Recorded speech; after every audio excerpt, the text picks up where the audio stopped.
Hello, everyone. I'm back. The podcast today is going to be on the subject of self improvement. Oh, dear. And the reason we're talking about self improvement is because I am recording this episode in spring. It's supposed to be spring, there's snow falling, but you know. And spring is the time of year when the leaves begin to reappear on the trees and the birds come out to check and see what's happened since they last saw a worm. And humans all over the world start realizing that they can't fit into any of their cute clothes. And memberships at gyms and fitness centers rocket into the stratosphere. I don't do that.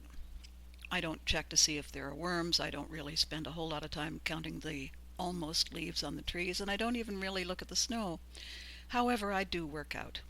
I work out every day, a little bit, and it's one of those things that never gets old because every day it's a fresh opportunity to say, well, that hurts.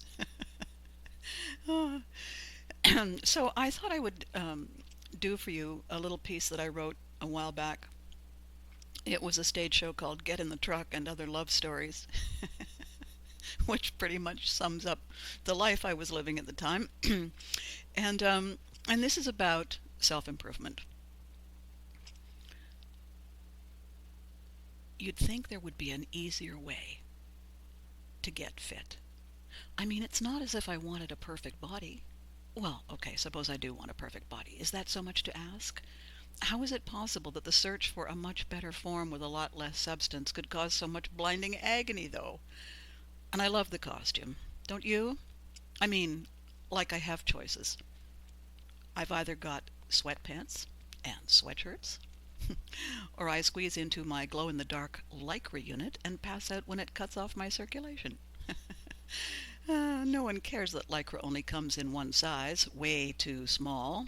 You bought it, you wore it, you idiot. And why?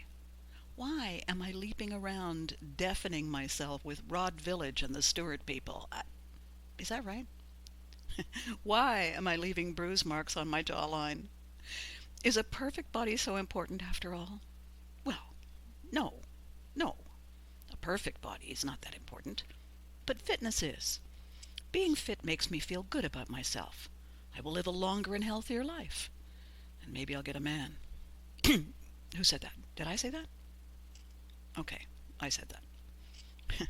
And I'm going to confess, the only reason I'm torturing myself like this is so that I can lure some prize specimen close enough to get to know the real me, the inner me, the lovable, sweet, irresistible, how can I have been so blind all these years, don't you look great with your clothes off me.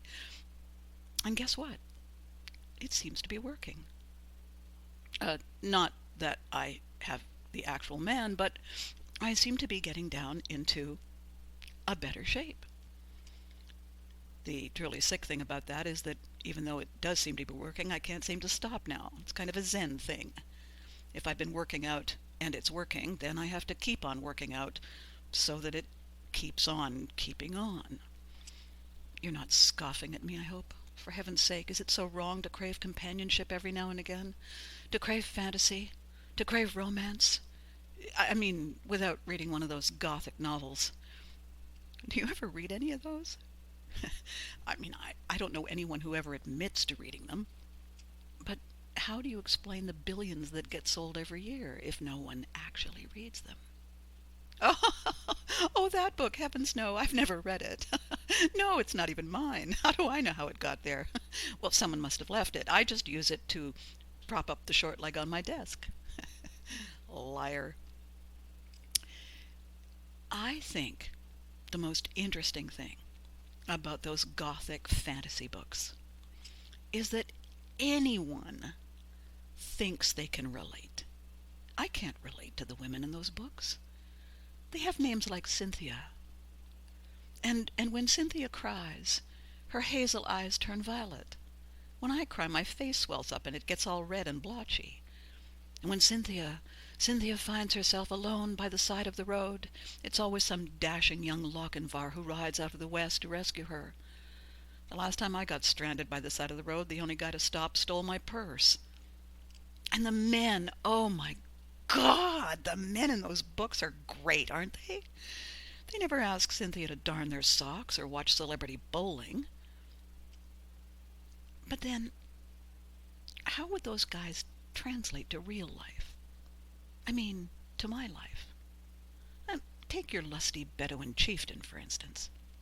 Okay, so he carries you off to his desert caravan, which is a darn sight more interesting than your week so far, in which all that has happened is that the toilet leaks and you slid into a police car during the freezing rainstorm yesterday.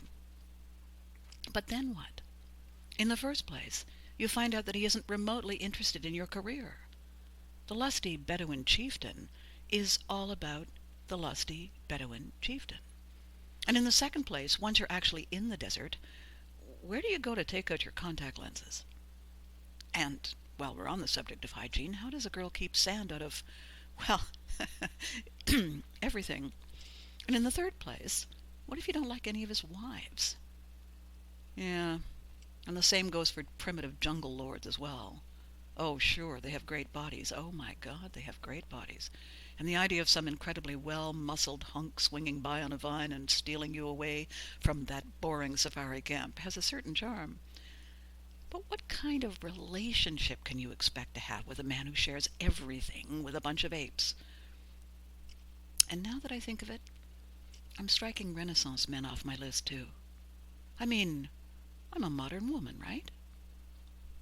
But why would I bother seeking out new vistas to conquer if my beloved has been there and back so many times that they call him by his first name, and he's even found a great place to park? So there. The honest truth is, I'm not after a fantasy man. I'm after a real man. Which is why I'm working out every morning. And why I'm writing a novel romance. That's right, kids. This entire podcast was a setup for a plug. Because, writers like that kind of thing. The phrase starving artist springs to mind. What I want to do is wind you up and get you to say, where can I find the book? The fact is, I'm not only writing the book, I'm recording it. And it's all about looking for a fantasy and finding something pretty real and pretty cool and pretty wonderful. And by the time you finish listening to the book, you're going to be asking your own self, what if? Thanks for listening, kids. I'll catch you next time.